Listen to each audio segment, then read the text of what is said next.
So for a lot of people, the squat is the bane of their existence, and they're sick and tired of hearing coaches say squat lower or change your stance or this, that, or the other.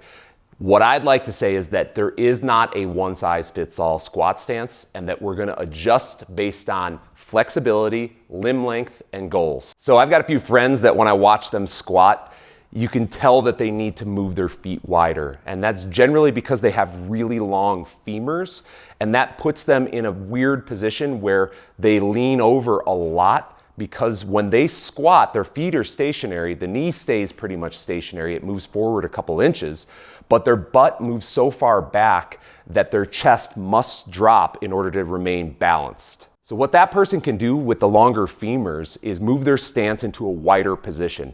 That one-size-fits-all application of feet underneath the shoulders is not appropriate for everybody. So when you find that position where you're able to move your feet a bit wider, keep your chest more upright because your butt isn't traveling as far back, maybe that's the right position for you. Now, the opposite can be true too. So you can have somebody who has very short limbs, and like me personally, I have a shorter femur than I do a torso, and that makes me more built for squatting. And you'll find that that person can be a little bit more selective from that shoulder width stance to even potentially a bit narrower if they're stronger in that position. Flexibility is an issue that we also need to overcome, and that flexibility or lack of flexibility might come at the hip or at the ankle. In the instance where we're talking about lack of flexibility at the hip, it's likely either your glutes or your hamstrings. And this is applicable for many people that sit at an office job all day long, that they get frozen there at the hip. And those people simply need to work on opening up both the hamstring and the glutes. If you start your squat with your feet facing forward, basically parallel to each other, and as you squat, your feet slide out like they're on dinner plates, that's usually a good indication that you have a lack of flexibility at the ankle. Additionally, if you find that, hey, I have normal length femurs in relationship to my torso, yet when I squat, my chest drops a lot, that can also be an indication that you have a lack of range of motion at the ankle. So yes, we want to work on that flexibility, but there's also something that you can do today to improve your squatting position. Generally, if you have a limited range of motion at the ankle, it's basically going to look like your leg is in a ski boot for the entire duration of the squat. If you don't know whether or not this applies to you, just video yourself from the side and watch whether or not your ankle flexes and extends as you squat. But what you can do is move your stance into a wider position and turn your toes out more. This can be a solution to decrease the demands on range of motion at the ankle, as well as put your foot in a position that it's naturally going to slide to because of that range of motion. So yes, of course, you can change the body position to improve your mechanics of the squat, but you also need to address what's the root cause of this, and that's flexibility.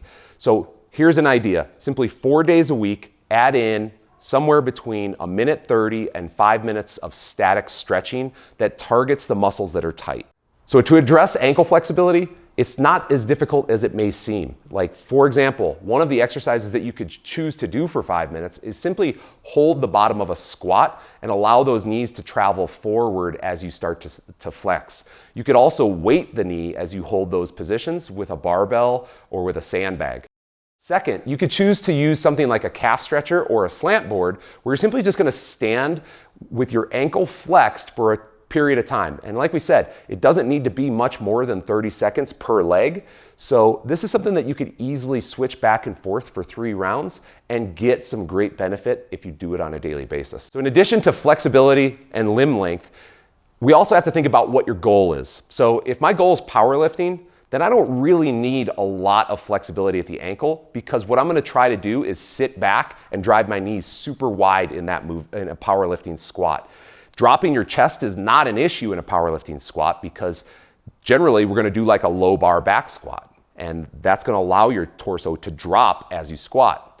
But if my goal is to become better at the Olympic weightlifting movements like the clean and jerk and the snatch, I need a more upright torso in the bottom of that squat. And therefore, I need to build both flexibility and body positions to accommodate the body positioning to become good at the Olympic weightlifting movements. If your goal is to simply just become stronger and you don't really care about the body positioning, then yeah, let's go with that low bar back squat. But I would argue, even if that is the goal, that maintaining flexibility in a good body position is going to benefit you long term. So getting a more upright torso and more flexibility at the ankle and hip is definitely going to assist you on that journey. The big takeaway for this is if you don't enjoy squatting because it hurts or because you feel like you lean over a lot and you can't get the full range of motion, you can address that today with your body positionings. We talked about limb length and good body positions for the limb length. We talked about flexibility and how to accommodate flexibility. And we also talked about what the goals are that you're shooting for to keep in mind as you build that range of motion. So give it a shot, hit rewind, make sure you take a look at those ones that apply to you. And then while you're at it, hit the subscribe button and the like button for us. We really appreciate it.